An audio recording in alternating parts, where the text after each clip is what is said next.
Okay, it's really a great pleasure to be here. I'm Frank Baumgartner. I just wanted to follow on Hakeem's comments about the need to bring people from Detroit into the university and the great things it offers, because I'm that person. And I came here as a 17-year-old from the public schools of Detroit, and the university put me out at age 27 with a PhD. And got me along my way. And I'm really happy to see a couple of my professors here. Of course, they're retired by now, but John Chamberlain is here, and Mike Traugott, and thanks for all the education. I also want to point out what a change. It is so different, because this definitely would not have happened back in the time when I was here in the 1970s and 80s. And so it's really a great pleasure to be here. I am going to talk about criminal justice and race. And as a Michigan PhD, my job is just to put some numbers on some stuff. I want to put numbers on it. I think it makes a difference. Is there a 20% bias, or is there a 400% bias? It makes a difference. And just like Christian mentioned, I'll be talking about whether or not the government has officially recognized some of these differences that I'm going to document or not, and what difference that makes. I'm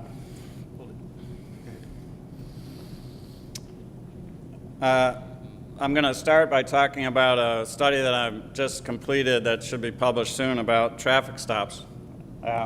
It's with some co-authors, graduate students. And let me just take you back to 1999. You may remember Cornell West and some other people being stopped on the highways.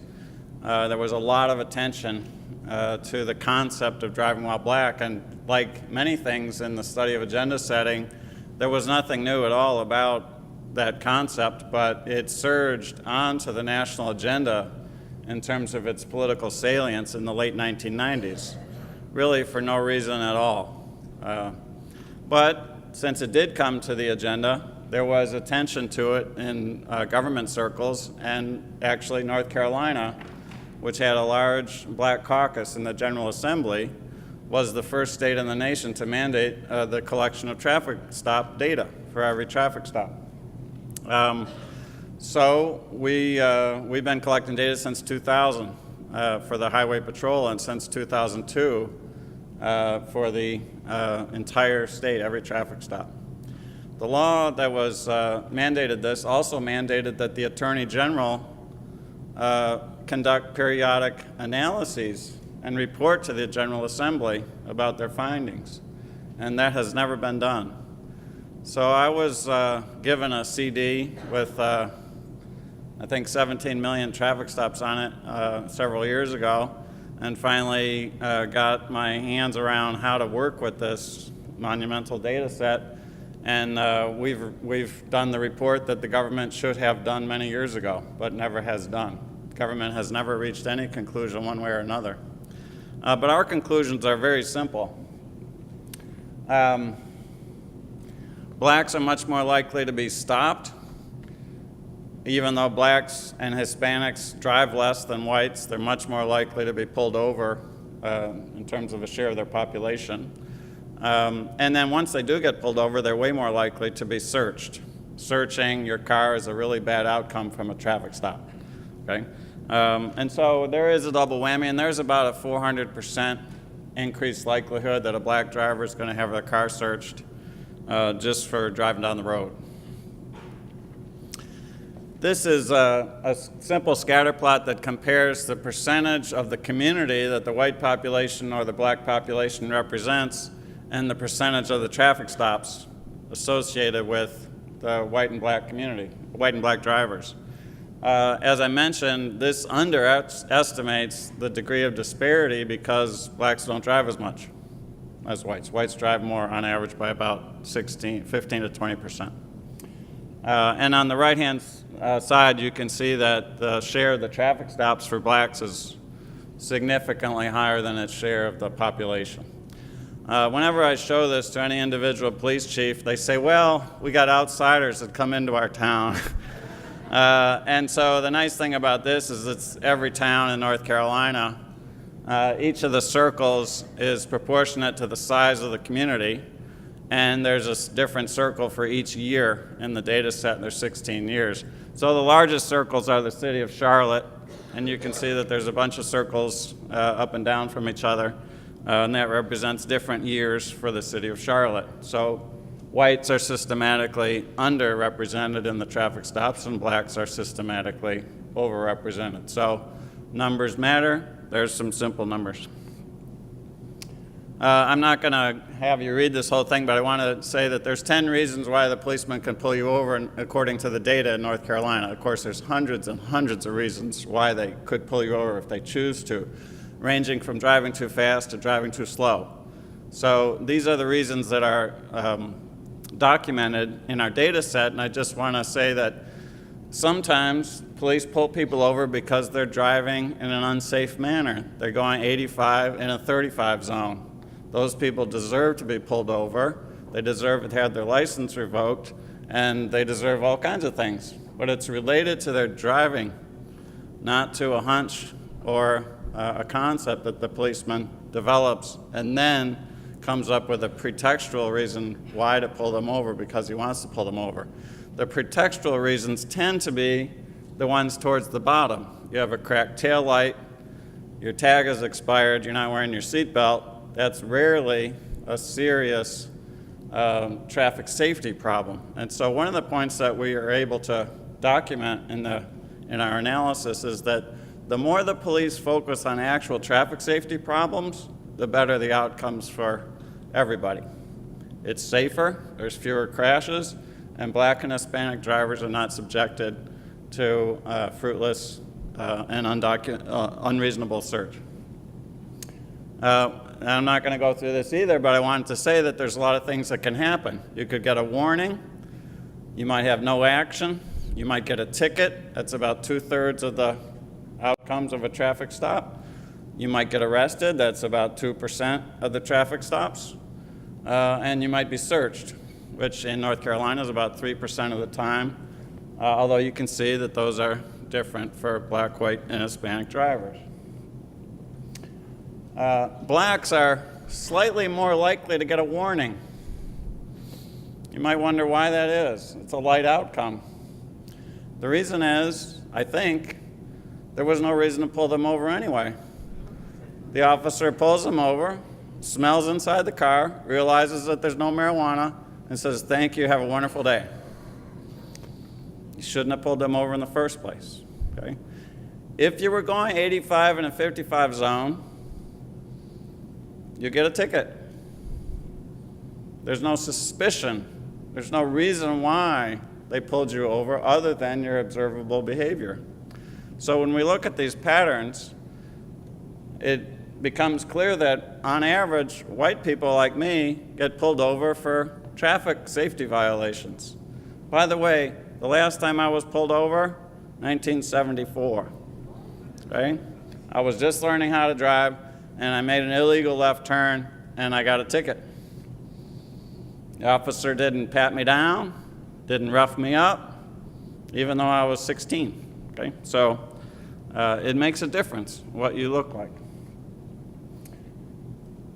Search rates tend to be much higher for blacks than whites, but particularly when it's an investigatory traffic stop. That is, if you're pulled over for speeding, the racial disparity in the search rate is lower than if you're pulled over for a cracked tail light. Okay. The odds of being searched differ dramatically by age, race, and gender. Again, this is not rocket science and it's not news to you, but it is important to put numbers on things. So what is the increased odds of a search if you're a 22-year-old black male as compared to a 50-year-old white female? We live on different planets when it comes to police interactions. So there really are at least two Americas. Actually, one of my students has generated 40 distinctions between race, age, gender, and the age of your car. And if you're an Asian American woman of middle age with a new car, we have to look down at about the 5th significant digit to find out your search rate. Whereas if you're a young Hispanic male with an older car, you have an 18% likelihood of search for any routine traffic stop. It differs a lot by what time of day it is. And actually, white males, when the bars get out, have an equal or even slightly greater chance of being searched than anybody else. Okay? But during the day, black males have a double search rate compared to white males. Women apparently just aren't very interesting to police officers, and they don't think they're running drugs. Why that is? Now, we can run a sophisticated logistic regression trying to predict the likelihood that you'll be searched, controlling for everything in the database. What time of day it is, whether the officer who pulled you over has a racially disparate pattern of searching people, and the other things you see on the screen. The odds, so controlling for all those things that might make sense. Were you speeding, or were you pulled over for some other reason? Controlling for all those things, and in the arrest model, it controls for did they find contraband in your car. Over and above that, black drivers are 43% more likely to be arrested than white drivers, controlling for everything we can control for. And blacks are 95% more likely to be searched.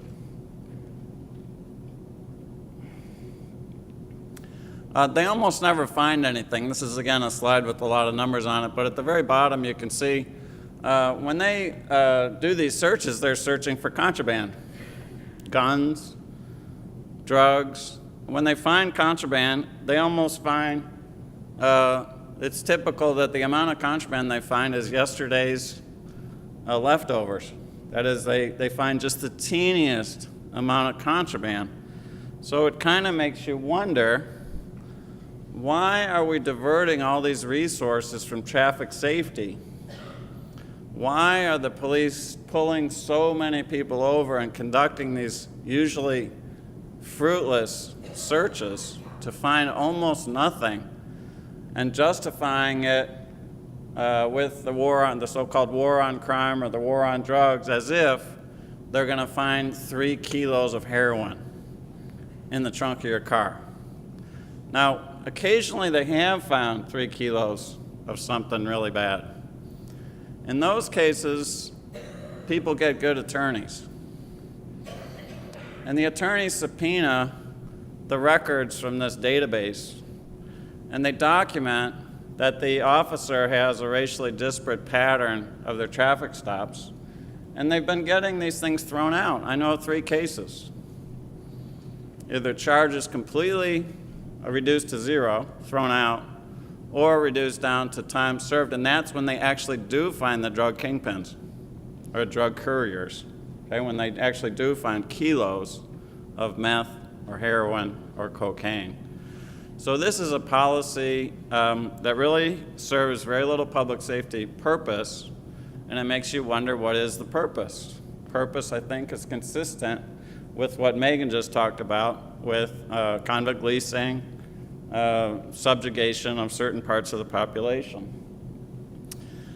We can show the impact of political representation on these outcomes, and I want to reverse the way you might think about political representation. Typically, what we think about when we look at descriptive representation is if there's more women or minorities, Hispanics, African Americans on a city council or in an elected representative body, that the outcomes for that group or public policies might be shifted to be slightly more favorable towards that group, because there'd be somebody in power, in a position of power, paying attention to their needs and concerned about their needs.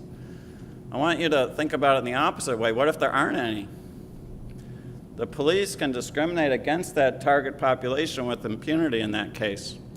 So what we show is we construct an index of black political power across all the towns of North Carolina.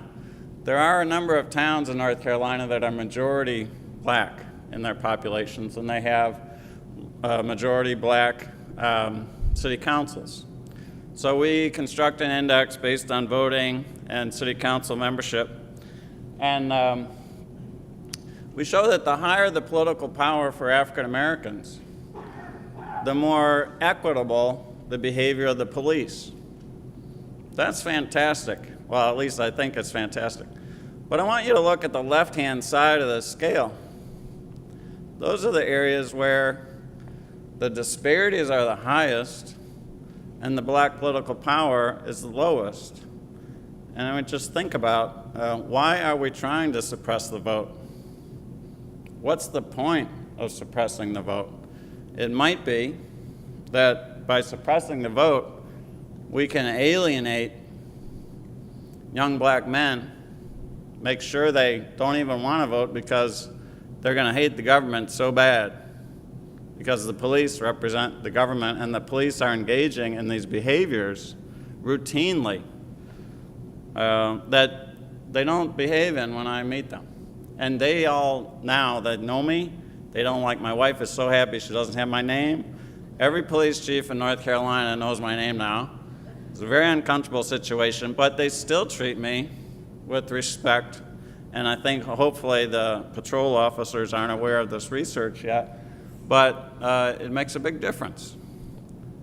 Who you are determines how the police are going to interact with you, and who's on the city council does give some feedback to the police about, is this an unempowered member of is this a member of an unempowered minority, or is this somebody who needs to be given their full rights of citizenship? Now notice that things never move to the level where blacks are advantaged. Oh my goodness, we can't expect that, okay? But they do move towards a place where there is no active discrimination by the police against the African American community. I could do the same for the Hispanic community with these data. So some conclusions from this are that voice matters. It really does make a difference. We can change the behavior of the police through the electoral process.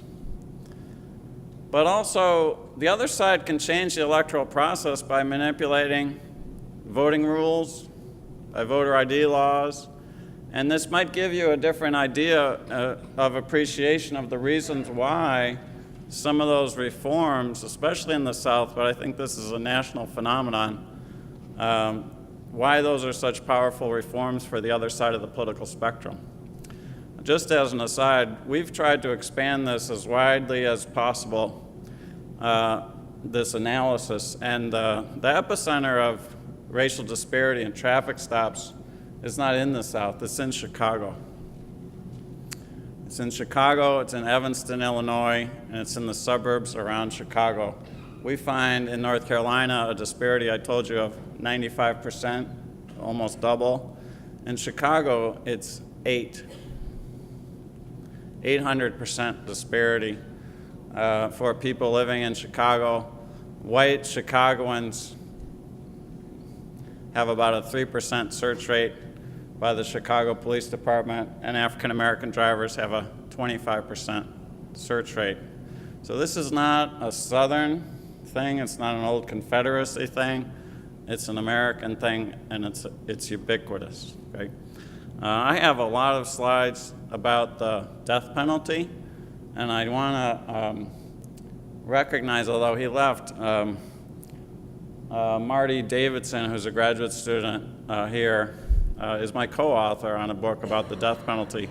I'm going to defer to my co-panelist and not talk about the death penalty. So thank you very much.